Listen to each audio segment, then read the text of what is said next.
Welcome back to Great Day Washington. January is actually Human Trafficking Awareness Month, and in today's digital age, predators are often able to find and groom their victims online through social media and all those gaming platforms. Unfortunately, many parents don't understand how easy it is for their children to fall victims to these attacks. So joining us today to lay out some digital risk and some safety tips is Robin Dreeke with the Innocent Lives Foundation. Welcome, Robin. We're so glad to have you here with us. Oh, thank you so much for having me. It's a great month to focus on this at the beginning of the new year, and let's make some new resolutions with our children. We're in such a big technology-driven society. Like, kids are always on it. There are some things that parents can do to sort of monitor it, but not like be overbearing. Right. There's a lot of monitoring you can do.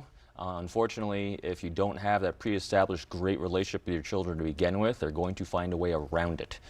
So it always starts with creating that good, healthy relationship with our kids, and do what my wife insisted with our kids is know everyone in their lives and be communicative with them, and then make sure if a new relationship comes in there, we have to know who that is. Because these online predators, they're looking for settings where there's no privacy, and they got all these apps that they'll go out and they'll find ways into your children's life unless you set them right. And most of these, I guess I'm assuming all of these games and chat things, they have those privacy settings that parents can change? Most do, and if not, and you brought up a great point before we started, is you can turn off chat, you can turn off audio. Like, I remember when my son would play like Fortnite downstairs, the rule was that he couldn't have his headset on. If you wanted to play with people that you don't know, chat's off, headsets off. You can play, but you're not going to be communicating with anyone. Otherwise, if you want to, we have to know everyone that you're playing with, and so it's basically friends from school that we've known. Yeah, I was telling Robin that a friend of ours, they were playing Roblox, I think it was, and the mom started seeing some of the chats of people that were coming in, and the daughter was just playing the game. She didn't know that you could turn off the chat settings. Yeah, and a lot of these people in there, you don't know the age, they're lying about who they are because they're really creeping their way into your children's lives trying to find vulnerabilities. And what about one thing we talked about as well, posting pictures of your kids online? We're kind of in the public eye, but I hesitate to do that. Even though my son is just a toddler, I hesitate. I agree. Whether you're in a public life or a private life, we were saying before, with the way social media is today, everyone's pretty public. Have your privacy settings to only know the people that you're sharing things with, and especially with photos. Kids do this a lot, and they're getting it wrong. They'll hashtag something, like if they're doing a swim meet somewhere or they're doing gymnastics somewhere, anything that can be sexualized by someone who's a predator, and then draw them out, and they'll target them through social media to try to have that relationship with them. Yeah, that's where it gets scary. So what signs can we look for in our kids? I mean, they are in their phones a lot, they are gaming a lot, and some of these are great educational games. Absolutely. But what can we look for in our kids to see if maybe somebody is trying to persuade them? First of all, what we always want to do is look for a change in behavior.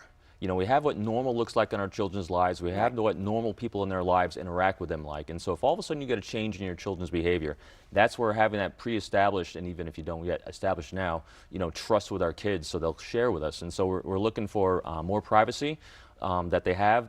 They're putting their cell phones down when you walk into a room. They're being more secretive, and also maybe even more depressed or withdrawn sometimes, because they're starting to feel shame, because anytime you get a sense that that's happening means that someone's shaming them into something. So it's about establishing trust with our children.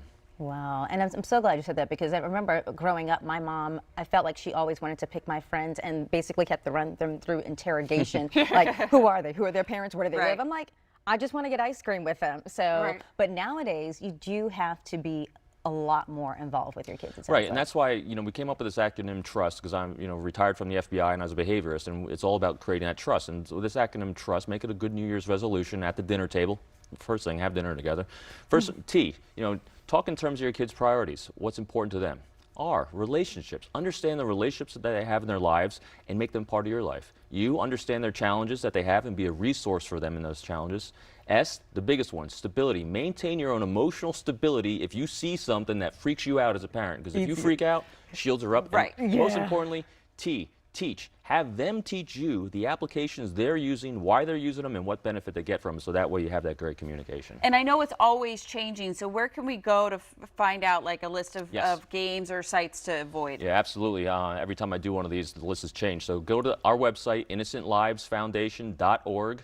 We have information updates on there pretty regularly, and there's great information and other resources parents can go through and to find, like monitoring things that they want to do, and just tips and different software they can utilize to help along the path. Robin, thank you. Pleasure to have you with us. Thanks for having me. Now I got to go check all the devices, right? Yes. All right, we'll be back with more Great Day right after this.